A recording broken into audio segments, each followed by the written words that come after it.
안녕하세요, 여러분. 반재경입니다. 꿈에 대해서 여러분들과 말씀을 나누고 있는데요. 오늘은 꿈이 이루어지지 않는 이유와 꿈이 이루어지게 하는 방법에 대해서 말씀을 드리도록 하겠습니다. 지금까지 꿈이 이루어지는 방법을 말씀드렸기 때문에 오늘은 꿈이 이루어지지 않는 이유에 조금 더 포커스를 두겠는데요. 꿈이 이루어지지 않는 이유를 반대로 한다면 꿈이 이루어지게 하는 방법이 되겠죠. 자, 저희가 처음에 시편 37편 4절 여호와를 기뻐하라. 그가 내 마음의 소원을 이루어 주시리로다 라는 말씀을 가지고 이번 시리즈를 시작을 했는데요. 제가 여기서 꿈이라고 하는 것은 마음의 소원입니다. 하나님께서 우리 마음에 하나님의 뜻을 소원으로 주신다고 말씀에서 증거하고 있는데요. 여기서 말하는 꿈 또는 마음의 소원은 하나님 말씀에 합당하고 하나님적인 것들을 말한다라는 것은 제가 다시 강조하지 않아도 될 것 같습니다.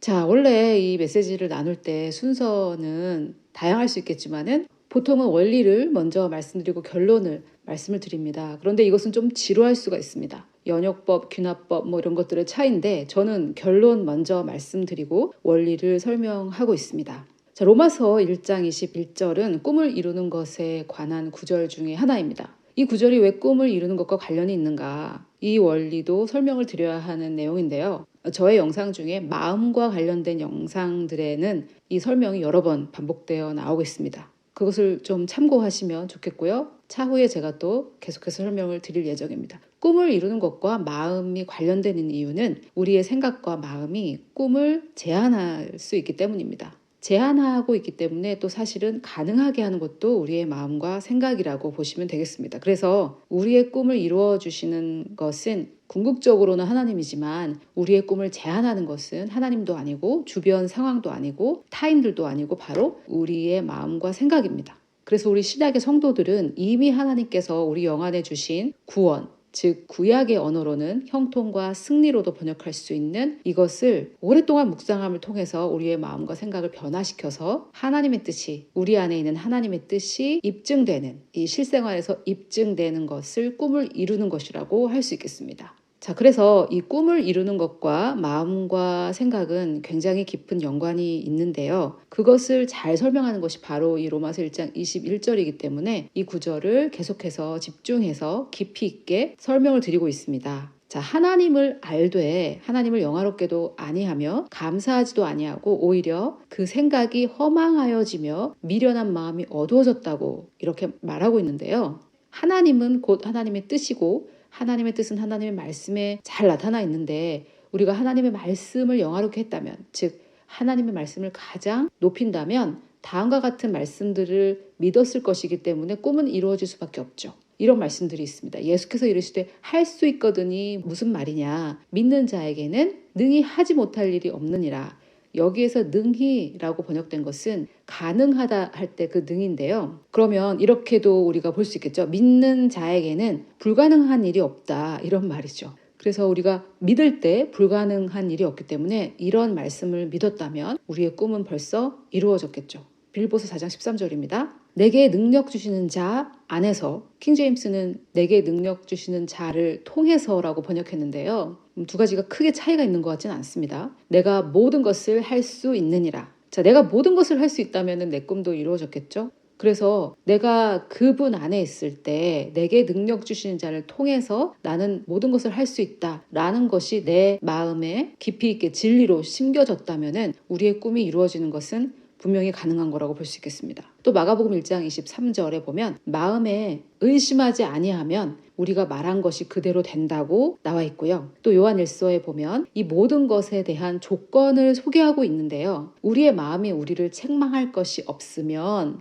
자, 여기에서 우리 마음이 우리의 꿈을 제한하고 있다는 것을 우리가 알 수 있고요. 하나님 앞에서 담대함을 얻고 무엇이든지 구하는 바를 그에게서 받나니 이는 하면서 또 이유를 설명하고 있습니다. 우리가 그의 계명을 지키고 그 앞에서 기뻐하시는 것을 행함이라. 자, 이런 것들을 좀 율법적으로 이해하시는 분들이 계세요. 우리가 하나님께 뭔가를 받기 위해서는 이런 일들을 행해야 된다라는, 그렇게 율법적으로 받아들이시는 분들도 계신데 저는 그렇게 생각하지 않고 어떤 안전장치라고 생각합니다. 예를 들어 그의 계명을 지키지 않고 그 앞에서 기뻐하시는 일을 행하지 않는 사람이 구하는 것이, 그런 사람들의 기도가 다 이루어졌으면 좋겠습니까?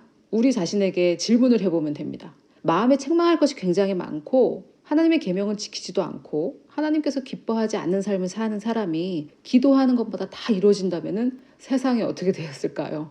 그래서 모든 것이 가능하지만 그것에 대한 이런 조건이라기보단 저는 안전장치, 우리를 위한 안전장치라고 보는데요. 그 안전장치라는 것은 무엇인가 하면은 로마서 1장 21절로 다시 돌아와서 하나님을 알되 하나님을 영화롭게 하는 사람에게만 이런 것들이 이루어지고 감사하는 사람에게만 이런 것들이 이루어진다는 것이죠. 또 이것을 우리에게 역으로 질문해 보면 돼요. 아니 왜 이런 조건이 붙냐? 하나님은 은혜 아니냐? 다 무조건 아니었냐? 이렇게 질문이 드신다면은 내 주변에 하나님을 전혀 영화롭게 하지도 않고 감사하지도 않는 사람의 꿈이 다 이루어지고 있다. 이러면 어떻겠습니까? 지금도 충분히 악한데 세상이 정말 악해지겠죠. 그래서 이런 것들을 조건으로 보지 마시고 하나님께서 우리에게 주신 안전장치 정도로 보시면 좋겠어요. 왜 긴 라이터라든지 이런 것들 보면은 children safety라고 해서 아이들이 쓰지 못하게 안전장치를 해놓은 것들이 있잖아요. 그렇듯이 하나님의 말씀도 엄청난 능력이 있습니다. 그것을 믿을 때 엄청난 능력이 풀어져 나오는데 악한 의도를 가진 사람들이라든지 하나님의 뜻에 합당하지 않은 사람들이 그 능력을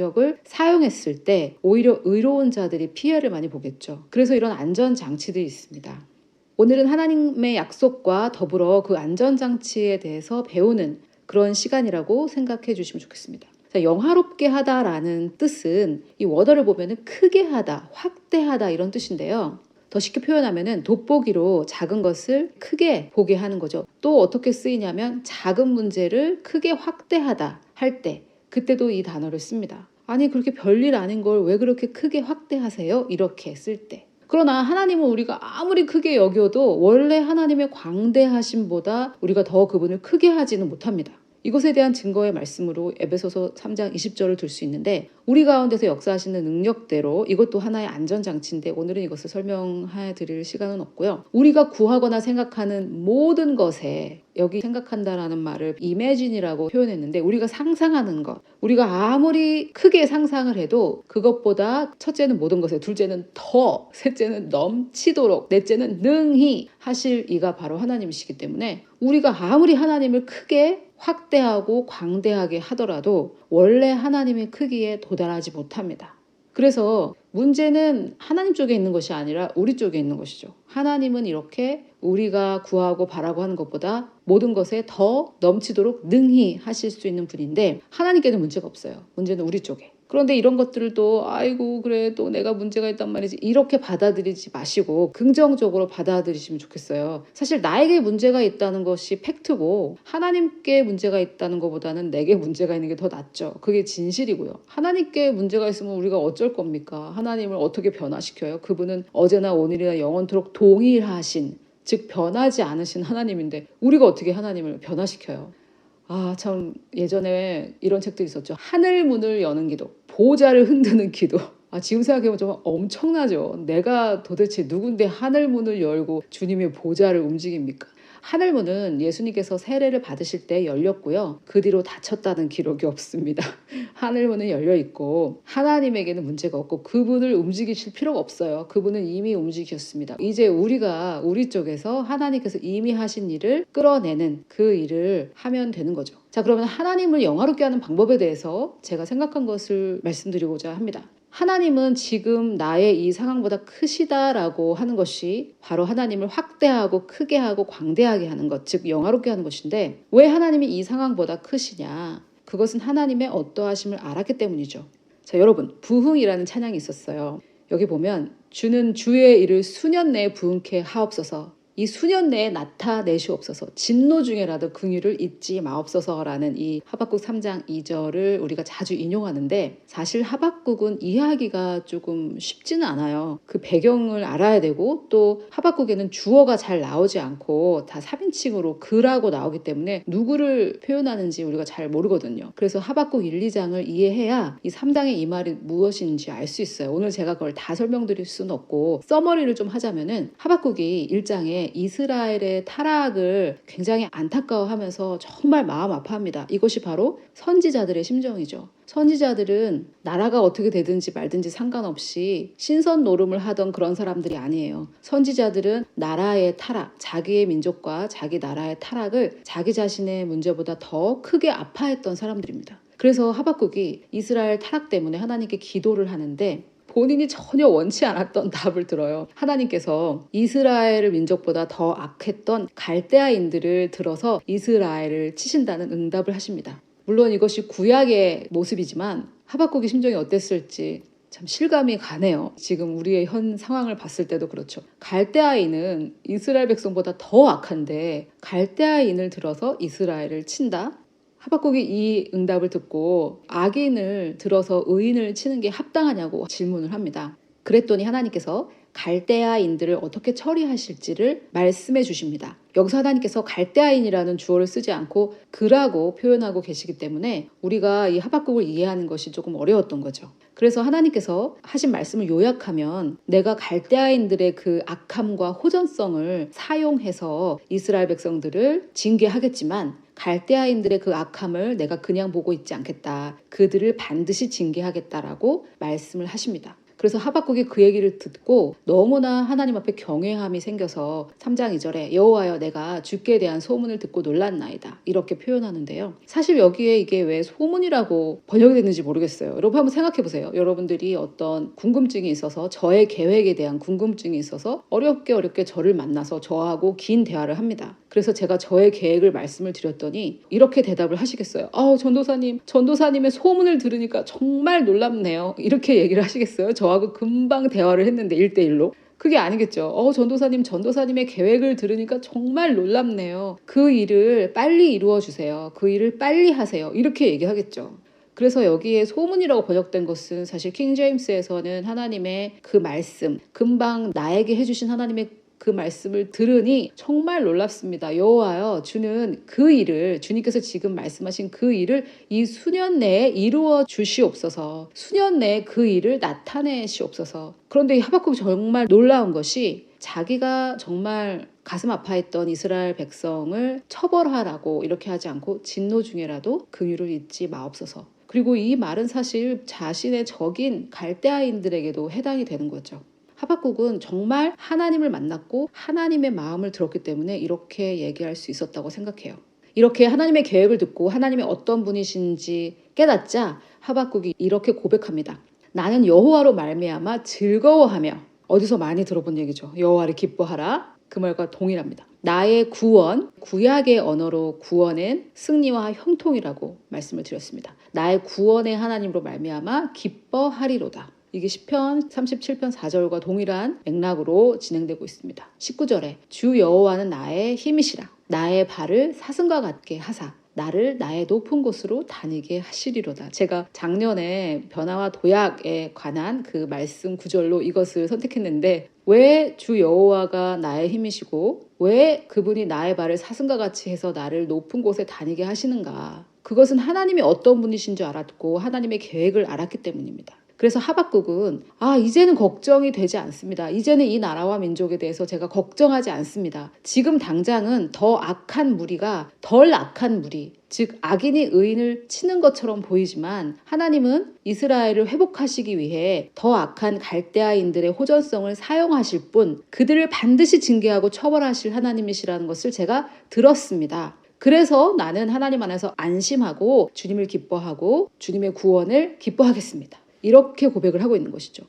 우리가 하박국 3장 17절을 인용하면서 무화과 나무가 무성하지 못하고 포도나무에 열매가 없으며 감람나무에 솔출이 없으며 밭에 먹을 것이 없으며 우리의 양이 없으며 외양간에 소가 없을지라도 이런 것을 이제 인용하면서 내가 가진 건 없어도 하나님 때문에 기뻐하겠습니다. 이렇게 이해하고 있는데 여기에 무화과 나무, 포도나무, 감람나무, 밭 그리고 양 이런 것들은 전부 다 성도를 의미합니다. 그 당시에는 이스라엘 백성을 의미했겠지만 그래서 하박국의 고백은 이거예요. 정말 교회가 이렇게 타락하고 국가도 이렇게 타락을 해서 더 악한 자들에게 이렇게 당하고 있지만 하나님께 회복의 계획이 계시니까 나는 그 여호와 때문에 즐거워하고 그의 구원으로 인해 기뻐하겠습니다라는 고백이죠. 사실 제가 오늘 이렇게 짧게 설명하고 넘어가기에는 굉장히 중요한 것인데 다음에 제가 하박국에 대해서 여러분들과 더 깊이 나눌 수 있는 기회가 있었으면 좋겠습니다. 저는 이 하박국을 읽고 우리나라의 이 문제들과 이런 것들에서 조금 마음이 가벼워졌고 하나님을 더 소망할 수 있게 되었습니다. 아무튼 하박국이 이렇게 주변의 상황, 하박국에는 이 나라의 문제였죠. 그것보다 하나님을 더 크시다고 할 수 있었던 것은 하나님의 어떠하심을 알았기 때문입니다. 그래서 우리가 여호와를 기뻐할 수 있는 이유 중에 하나는 하나님이 어떠한 분인 줄 알아야 되는 거죠. 이사야에서도 구원의 옷을 입고 또 의의 옷을 입혀주신 하나님으로 인해 내가 기뻐한다고 고백했듯이 하나님이 어떠한 분이신 줄 알고 그 말씀이 내 안에 있어야 우리가 하나님을 기뻐할 수 있습니다. 이 부분은 제가 여러 번 말씀드리지만 자기 묵상이 반드시 있으셔야 됩니다. 지금 이렇게 저한테 듣는 것은 쌀을 물에 씻는 것과 같다고 말씀드렸고 본인이 직접 묵상하는 것은 쌀을 물에 불리는 것과 같다고 말씀을 드렸어요. 그 점을 꼭 기억하시고 하나님이 어떠하시는 분이신지 이것을 알아야 합니다. 이것이 바로 영생이고요. 자, 또 하나님을 영화롭게 하는 방법 두 번째는 말씀을 있는 그대로 받아들이는 거죠. 왜냐하면 말씀을 그 어떠한 상황보다 크게 해야 되니까요. 지금 제가 하박국을 요약해 드렸는데 그런 것들을 들으면서 뭐 말씀은 그렇다던데 이 나라가 회복이 되겠어? 뭐 말씀은 그렇긴 한데 뭐 어쩌고저쩌고 이런 것들은 말씀을 내 문제보다 더 작게 하는 것이죠. 즉 영화롭게 하지 않는 것입니다.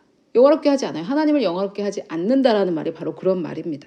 그런데 말씀을 있는 그대로 받아들인다라는 것은 제가 올해 말씀에서 설명드린 바로 그 좋은 땅의 상태죠. 자, 그러면은 지난 시간에도 설명을 드렸지만 어떤 땅이 100배의 열매를 맺는지 한번 설명해 드려 보고 싶습니다. 마가복음 4장 15절에 보니까 길가가 어떤 땅인지 설명하는데요. 이들은 말씀을 듣자마자 사탄이 와서 그냥 가져갑니다. 그 말씀을 듣자마자 그냥 잊어버리는 거죠. 그것을 묵상하지 않고 그냥 말씀 듣고 끝나는 경우, 그것은 길가고요. 또 돌밭은 어떤 맛이냐면 말씀을 들을 때 즉시 기쁨으로 받아요. 듣긴 들어요. 그리고 받기도 받아요. 그런데 뿌리가 없어 잠깐 견디다가 말씀으로 인하여 환난이나 박해가 일어날 때, 이것이 무슨 저기 선교지 북한 이런 데의 어떤 환난이나 박해라기보다는 말씀으로 인하여이기 때문에 내가 믿기로 결정한 말씀이 공격을 당할 때 말씀은 그렇다는데 정말 되는 거야? 이렇게 말씀 때문에 환난이나 박해가 일어날 때 그때는 그냥 포기한다는 거죠. 또 가시떨기는 어떤 거냐면 세상의 염려와 재물의 유혹, 이것은 말씀 때문에 환난이나 박해가 오는 것은 아니에요. 꼭 말씀 때문에 온다는 것은 아니고 그냥 본인이 세상 문제, 이 세상의 재물 유혹 이런 것에 말하자면 유혹에 넘어가는 거죠.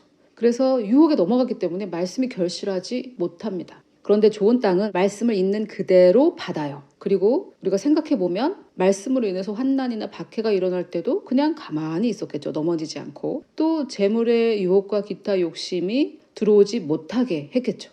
그런 마음을 좋은 땅이라고 합니다. 그런데 많은 분들이 그럼 나는 어떤 땅인가 이렇게 생각을 하실 텐데요. 저는 이 말씀이 그런 목적으로 쓰여졌다고 생각하지 않아요. 나는 어떤 땅인가. 그렇지 않고 이렇게 설명해 줬기 때문에 내가 적극적으로 좋은 땅은 이렇게 하는구나, 나는 이렇게 해야지, 이렇게 반응하기를 바란다고 저는 생각해요. 그게 믿음의 반응이고요. 여기 이렇게 4가지 밭에 설명이 있고 좋은 땅은 이렇고 좋은 땅은 이렇게 결실을 맺는다고 하니까 한 번에 완벽해지지는 못할지라도 나는 이렇게 해야겠다 하고 이렇게 하면 되는 겁니다. 지금 내 상태가 그렇게 중요하지 않아요. 좋은 땅이 이렇다니까 나는 그냥 이렇게 할 수 있는 능력을 하나님께서 주셨다고 믿고 이렇게 하는 거죠.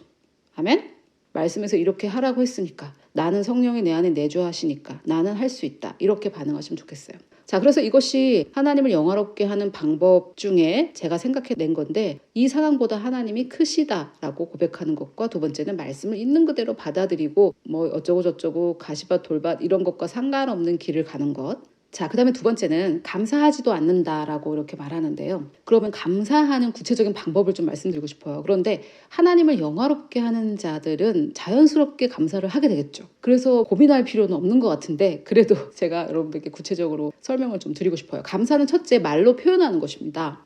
이렇게 말씀을 드리면 꼭 말로 해야 하나 이렇게 말씀하시는 분들이 많이 계신데, 자, 제 대답 말고 하나님의 대답을 한번 들어보시죠. 마음에 가득한 것을 입으로 말함이라. 이것이 누가복음과 마태복음에 기록되어 있는데요. 말로 해야 하나 이렇게 말씀하시는 분들에게 하나님은 네 마음에 가득한 것은 분명히 말로 나온다. 네가 말을 하지 않는다라는 것은 감사하지 않는다라는 뜻이다. 이렇게 말씀을 하고 계십니다. 자, 여러분, 내가 항상 커피도 사고 밥도 사고 하는데 항상 얻어먹으면서 절대 감사하다고 말하지 않는 사람이 혹시 주변에 있지 않습니까? 우리가 다 한두 번은 경험을 하죠. 내가 그 사람을 아끼고 사랑하니까 호의를 베풀겠지만 매번 잘 먹었습니다. 감사합니다. 뭐 이런 말도 하지도 않고 당연히 받는 사람이 있다면은 어떻게 하시겠습니까? 제가 대학생들을 가르쳤었기 때문에 주로 제가 샀는데 선생님이 사줬으니까 감사하다고 하죠. 그런데 어떤 애들은 그냥 당연한 줄 알고 얻어먹는 애들도 있었고 또 어떤 애들은 이렇게 비싸지 않은 거 먹을 때 학교 매점이나 이런 데서 떡볶이 뭐 김밥 이런 거 먹을 때는 선생님 오늘은 제가 살게요. 제가 항상 얻어먹는데 이거는 제가 사드릴 수 있으니까 제가 살게요. 이렇게 하면서 사는 애들이 있어요. 근데 제가 당시 뭐 1,000원짜리 김밥을 얻어먹어서가 아니라 그 아이의 그 마음의 문제인 거죠. 넙죽넙죽 받아먹고 고맙다고 하지도 않는 애와 김밥이라도 제가 사드릴게요 라고 하는 애와 여러분이시라면 누구에게 더 신뢰를 두시겠습니까? 나중에 뭐 조교 자리라도 난다면 누구를 시켜주시겠습니까? 이게 너무 당연한 거죠. 사실 우리는 입장 바꿔서 생각해보면은 너무 당연한 것들을 내가 했을 때는 괜찮다고 생각해요. 남이 해서는 안 되는데 내가 하면 괜찮다. 이게 바로 이중잣대, 내로남불의 정말 사실 좀 우리 한국인들이 좀 그런 것 같아요. 내 자식이 하면은 뭐 없던 일로 하자 이러고 남의 자식이 하면은 큰일 날 죽을 죄인데 이런 것들이 좀 없어져야 될 것 같아요. 하나님은 정확한 잣대, 여기에 드릴 때도 똑같고 여기에 드릴 때도 똑같은 그런 잣대를 좋아하세요. 뭐 우리 민족끼리 우리 민족이니까 괜찮고 남의 민족은 안 되고 이런 비이성적이고 비논리적인 생각은 성경적이지 않습니다. 항상 똑같은 잣대를 들이대야죠. 내 가족이 하면은 괜찮고 남의 가족이 하면은 죽을 죄고 내가 하면 로맨스고 남이 하면 불륜이고 이런 거는 성경적이지 않고 하나님적이지 않기 때문에 여러분이 만약에 그런 사고방식을 가지셨다면 삶이 풀릴 리가 없어요. 그것은 제가 장담합니다. 우리의 생각이 새롭게 돼야 하나님께서 주신 축복과 구원과 그 모든 것이 풀어져 나오는데 그 이중잣대가 가로막고 있는데 어떻게 그 축복이 나오겠어요. 이것도 역지사지로 한번 생각해 보면 됩니다. 여러분 주변에 가족들하고만 막 맛있는 거 먹으러 다니고 남하고 만날 때는 한 푼도 돈을 안 내는 사람, 그런 사람이 꿈을 이루고 성공했으면 좋겠습니까? 친구들끼리 만날 땐 절대 돈 안 내요. 얻어먹기만 하고 고맙단 말도 안 해요. 그런데 맨날 가족들하고 이렇게 맛있는 거 먹으러 다니는 거 자랑하고 인스타그램에 올리고 그런 사람이 있다면은 그 사람이 성공하고 잘 되기를 바라시겠어요? 이렇게 좀 바꿔서 생각하면은 너무나 상식인데 우리가 너무 자기중심적이다 보니까 내일로 생각하면은 그때부터 아무것도 이해가 안 되고 하나님 왜 이러시지? 이렇게 된다고요. 역지사지로 생각해 보시면 됩니다. 그래서 꼭 말로 해야 되나 이렇게 말하는 사람들은 저는 정말 양심 없는 사람이라고 생각하고 또 우리가 이제 이런 얘기를 들으면 또 너무 또 과하게 이렇게 하시는 분들이 계신데 너무 과하게 하실 필요도 없고요. 그냥 진심 어린 한마디가 떠들썩한 그 100마디보다 나은 거죠. 행함 없는 떠들썩한 100마디보다는 진심 어린 한마디. 그래서 말이 너무 가벼운 사람들을 많이 만나다 보니까 이제 말이 무거워져가지고 꼭 말로 해야 하나 이렇게 되신 경우라면은 제가 성경을 근거로 말씀드리는데 말로 해야 됩니다. 하나님은 말로 안 해도 아시겠지만 하나님의 답은 너의 마음에 가득했다면 말을 한다. 이렇게 말씀하고 계시네요. 자, 그러면은 또 이렇게 말씀하시는 분들이 계실 거예요. 사람은 그렇지만 하나님은 다르지 않습니까? 자, 그러면은 여러분에게 가장 사랑하는 두 자녀가 있다고 한번 생각해 보세요. 뭐 자녀니까 내가 입히고 먹이고 하죠. 그런데 한 자녀는 엄마 이렇게 맛있는 음식 차려줘서 고맙습니다. 또 아빠가 뭘 사주면 아버지 이렇게 좋은 걸 사주셔서 고맙습니다. 이렇게 해요. 한 애는 그냥 먹고 입 싹 씻어요. 그러면은 여러분이 만약에 대기업의 사장이라면 누구에게 큰 일을 맡기겠습니까? 이 감사하지 못하는 얘는 큰 일을 맡은 준비가 안 된 거죠. 본인의 마음이 준비가 안 된 거죠. 감사를 해야 내가 아이고 그래 했다 여기 있다 하고 축복을 해준다라는 그런 뜻이 아니라 본인이 문제인 거죠. 본인이 큰 일을 맡을 준비가 안 된 거죠. 꿈을 이룰 준비가 안 된 거죠. 기본적인 인간의 기본이 안 된 거죠. 감사하지 않는 사람들은. 이해가 되시죠? 뭐 이해할 것도 없습니다. 상대방의 행동이 이렇다고 생각하면 우리는 그래 그런 사람들한테 절대 내가 좋은 거를 주고 싶지 않아. 그런데 사람의 경우는 주는 사람이 결정하지만 사실 하나님의 경우는 신약의 복음은 하나님은 이미 다 주셨다라는 거예요. 근데 그것을 우리 영 안에 주셨고 우리 생각을 새롭게 할 때 우리의 마음을 새롭게 할 때 그것이 풀어져 나간다는 것이죠. 그래서 사람의 경우는 주는 사람이 결정할지 모르겠지만 하나님의 경우는 받는 사람이 결정합니다. 우리 영 안에 이미 주어주신 구원, 즉 승리와 형통이 밖으로 나오는 길을 지금 제가 알려드리고 있는 거예요. 제가 알려드리는 게 아니라 성경에 있는 것들을 설명해 드리는 거죠. 하나님을 영화롭게 하고 감사하라. 자, 그래서 첫째는 말로도 감사를 표현해야 된다. 진심 어린 한마디. 둘째는 뭐냐? 헌금입니다. 제가 여기서 말씀드린 헌금은 돈과 선물을 주는 모든 행동을 말합니다. 자, 여기서 또 하나님 내 마음 다 아시죠? 이런 분들이 계실 거예요. 하나님의 대답을 알려드립니다. 너의 보물이 있는 그곳에 너의 마음도 있느니라. 그래서 하나님, 제가 헌금 안 하지만 하나님 제 마음 다 아시죠? 너 마음 너무 잘 알지. 네 마음은 나에게 없구나. 이렇게 하나님 말씀하고 계신 거예요. 자, 아직 돈을 벌지 못하는 어린 자녀들에게 부모가 용돈을 안 주면서 내 마음 알지? 이렇게 한다면 어떠시겠어요? 또 성인이 된 자녀를 두신 부모라면 용돈을 안 주는 자녀들이 어머니 아버지 제가 용돈은 안 드리지만 제 마음은 아시죠? 이러면 어떠시겠어요? 근데 그러면서 우리는 왜 하나님께 내 마음 아시죠? 왜 이렇게 하는지 모르겠어요. 역지사지가 안 돼서 그렇죠. 저는 사실 헌금하지 않고 하나님께 봉사하지 않고 하나님 내 마음 아시죠? 이러는 사람들 굉장한 위선이라고 생각하고 있습니다. 여러분, 우리 솔직하게 인간 대 인간으로 한번 얘기해 봅시다. 돈은 거짓말하지 않잖아요. 내가 가치를 두는 그곳에 돈을 쓰지 않습니까? 우리가 한 달에 10,000원 후원할 돈은 없어도 여러분 지금 아마도 스마트폰으로 보고 계실 텐데 저는 뭐 항상 와이파이가 있는 곳에서 작업을 하기 때문에 3만 얼마짜리 요금제를 쓰고 있는데 대부분 뭐 6만 얼마짜리 쓰고 계시지 않으세요? 어쨌든 3만 원 이상에서 한 6, 7만 원 사이에 스마트폰은 다 들고 다니시는데 한 달에 10,000원 후원할 돈 없다? 이것은 사실 말이 안 되는 거죠. 그냥 마음이 없는 거죠. 솔직히 얘기해 봅시다. 제가 여러분들이 누군지도 모르고 여러분들이 헌금을 하시는지 안 하는지도 모르고 그냥 저는 말씀을 전하고 여러분들께 진리를 알려드리고 싶은 마음에서 말씀을 드리는데요. 사실 내가 가치를 두는 곳에는 돈을 쓰지 않습니까? 그런데 우리가 헌금하지 않고 감사한 사람들에게 선물하지 않고 하나님께 봉사하지 않으면서 하나님 내 마음 아셔 이런 거는 제가 볼 때는 굉장한 위선 또는 굉장한 미혹에 빠진 거죠. 절대 그렇지 않습니다. 진심이 있는 감사는 말로 표현하고 헌금, 즉 돈과 선물을 주는 행동으로 반드시 드러나게 되어 있습니다. 하나님의 말씀입니다. 자, 셋째, 나는 정말 돈이 없다. 물론 제가 핸드폰을 손에 들고 이렇게 말하는 것은 진실이 아니라고 말씀드렸지만 정말 돈이 없다. 나는 하나님께 헌금할 돈이 정말 없다. 후원할 돈이 정말 없다. 그런 경우도 사실 뭐 있을 수도 있겠죠. 그러면은 봉사를 하시면 됩니다. 사실 교회에 정말 봉사자들 많이 필요하실 거예요. 그럼 나는 돈으로 하나님께 섬김할 수 없지만 나는 나의 시간과 나의 재능으로 봉사하겠다. 섬기겠다. 그렇게 할 수 있는 거죠. 너무 간단하지 않습니까? 하나님을 영화롭게 하고 하나님께 감사하는 거. 이게 어려운 건 아닌 것 같아요. 실천은 하느냐 마느냐. 자, 그래서 하나님을 영화롭게 한다는 것은 첫째, 이 상황보다 하나님이 크시다라고 믿는 거. 둘째는 그 말씀을 있는 그대로 받아들여서 인내해서 결실을 맺는 거.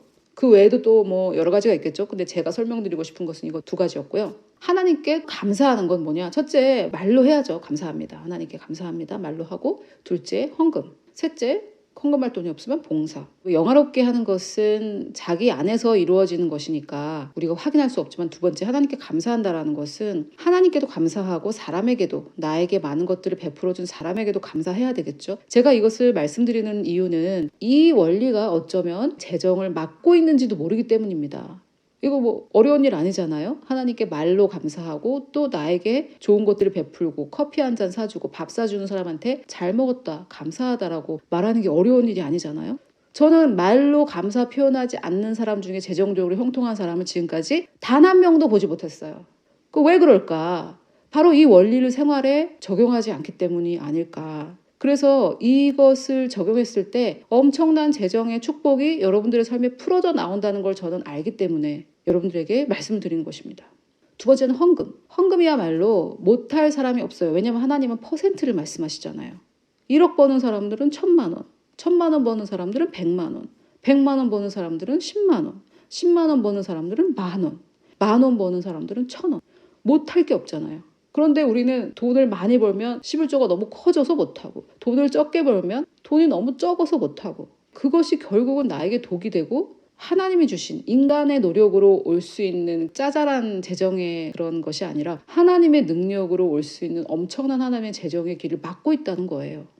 정말 돈이 없다. 정말 10원 한 장 없다. 그러면은 봉사. 이것이 잘 이루어질 때 우리의 생각이 살아나고 마음이 밝아집니다. 그리고 우리의 생각과 우리의 마음은 우리 꿈을 제안하기도 하고 이루어지게 하기도 합니다.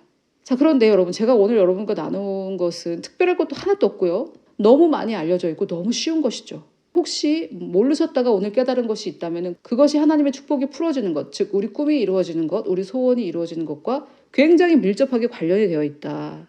절대 돈은 거짓말하지 않는다. 그런 것들일 겁니다.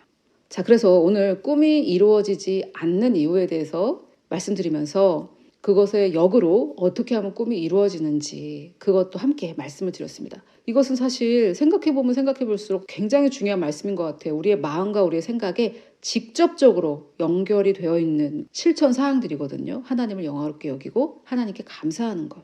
이것을 실천하기로 결단하고 행동에 옮기시는 여러분들, 하나님을 영화롭게 하고 하나님께 감사하는 여러분들의 생각은 반드시 살아나고 마음은 반드시 밝아질 것을 우리에게 소원을 두고 행하시는 예수 그리스도의 이름으로 축복합니다.